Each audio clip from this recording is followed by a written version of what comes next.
Márcia Cristina, faço cardiogeriatria e este é mais um vídeo da série Dicas na Emergência.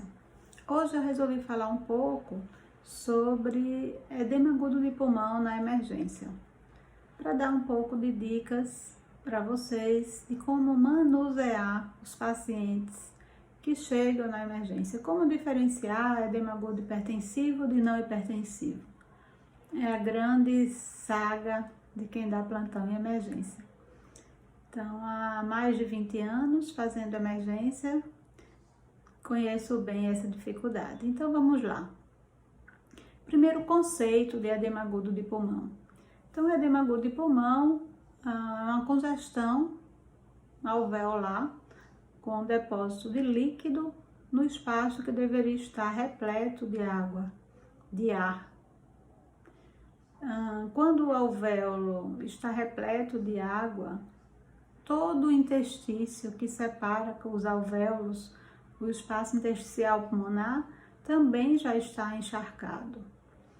Então você pode ter, na fase inicial do edema agudo de pulmão, em que apenas a pressão veno capilar pulmonar e arterial pulmonar estão elevadas, você vê apenas transudato, transvasamento de líquido para o interstício. Você nesse momento pode não ouvir crépitos pulmonares. Você tem um doente extremamente dispneico, com uso de musculatura acessória e ainda não tem crépito.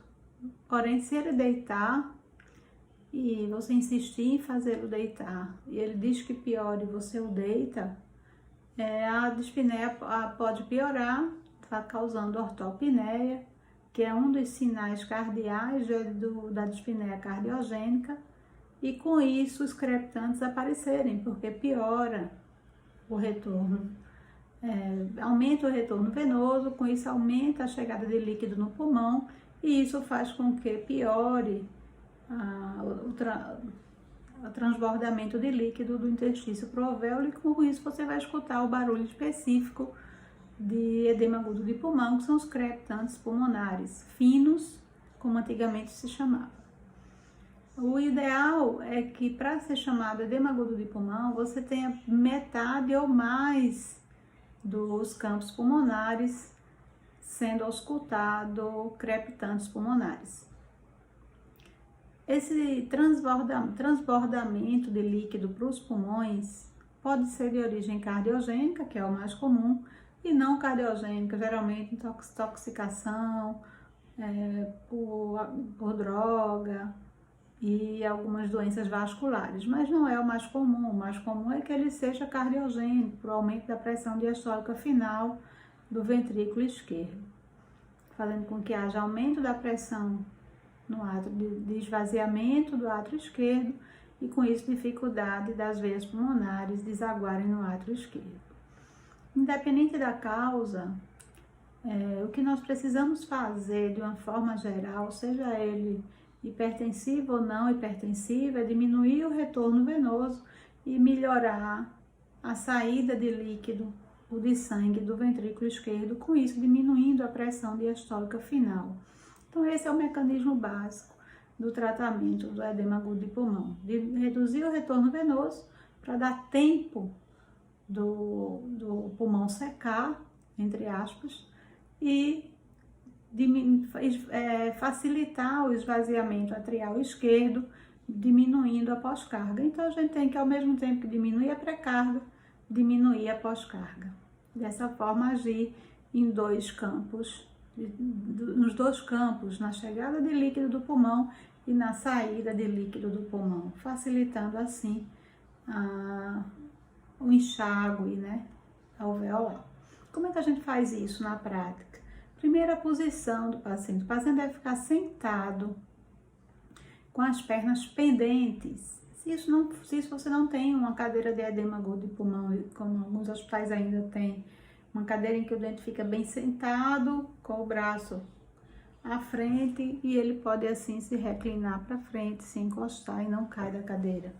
Em outros locais a gente tem uma a maca reclinável, a maca que faz com que o paciente fique em posição sentada. Se você não tem mantenha-o na cama, sentado, com as pernas estendidas. Após isso, a posição, funcionar venóculos, oxigênio, de preferência com pressão invasiva e chamada VNI, ventilação não invasiva com pressão positiva, expiratória final, de preferência. Após isso, dá o suporte de oxigênio com pressão positiva, de preferência, funcionar venóculos e iniciar o tratamento medicamentoso. Não dá para tirar edema agudo de pulmão que não seja com medicação.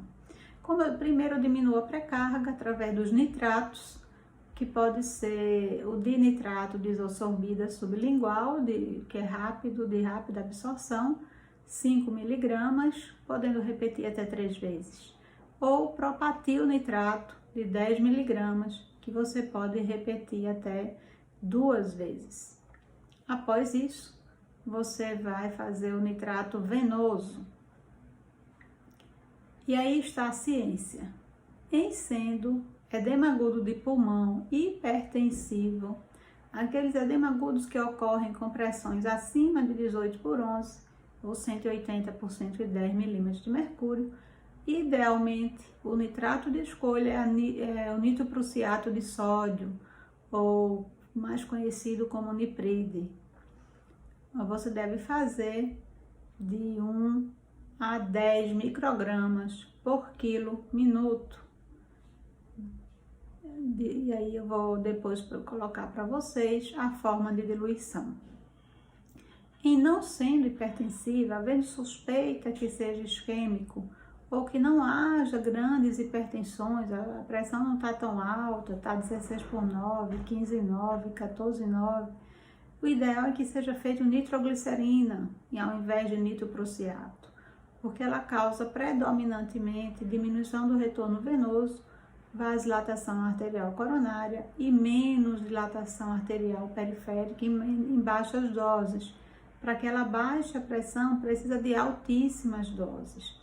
Aí você vai fazer de 0,5 a 100 microgramas por quilo minuto. Há livros que põem de 10 a 200 microgramas por quilo minuto. Desculpa, corrigindo, a dose da nitroglicerina não é por quilo, desculpa. É de 5 a 100 microgramas minuto ou de 10 a 200 microgramas minuto, a variar de acordo com a referência na literatura. E aí eu vou colocar para vocês na edição a diluição dessas drogas para que facilite no seu plantão do dia a dia. E para finalizar, o diurético, que você faz de 0,5 a 1 miligrama por quilo. Ou seja, se o paciente está sem edema, você pode fazer 0,5 miligrama por quilo.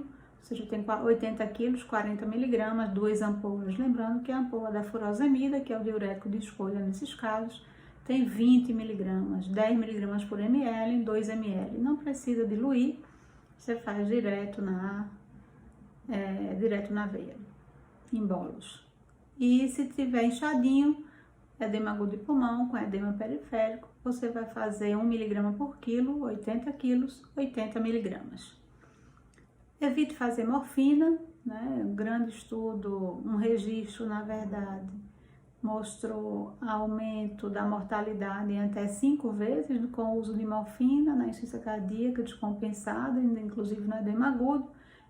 Buscar usar apenas em pacientes agitados, que não permitem fazer VNI, que não permitem fazer venóculos, numa tentativa de não proceder à intubação. Fazer em doses pequenas, de 1 a 2 miligramas, para evitar depressão respiratória. Assim eu finalizo, finalmente todos os pacientes devem ser intubados, devem ser internados.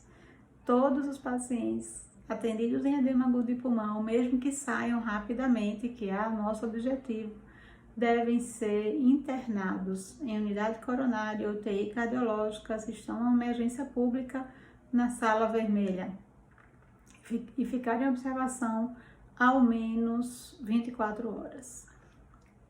vigiar a função renal e buscar sinais de infecção, vigiar a função renal e potássio. Não precisa pedir troponina, como é de rotina, a menos que haja dor torácica tipo isquêmica. Fora isso, evitem estar pedindo troponina no edema agudo de pulmão, que invariavelmente ele virá alterado. No mais, em 24 horas, estando a pressão controlada, os exames de sangue normais, o paciente pode receber alta com orientação de acompanhamento ambulatorial. Espero que tenham gostado.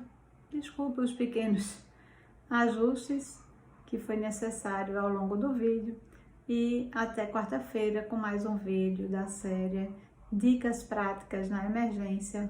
Eu sou Márcia Cristina, faço cardiogeriatria. Um abraço.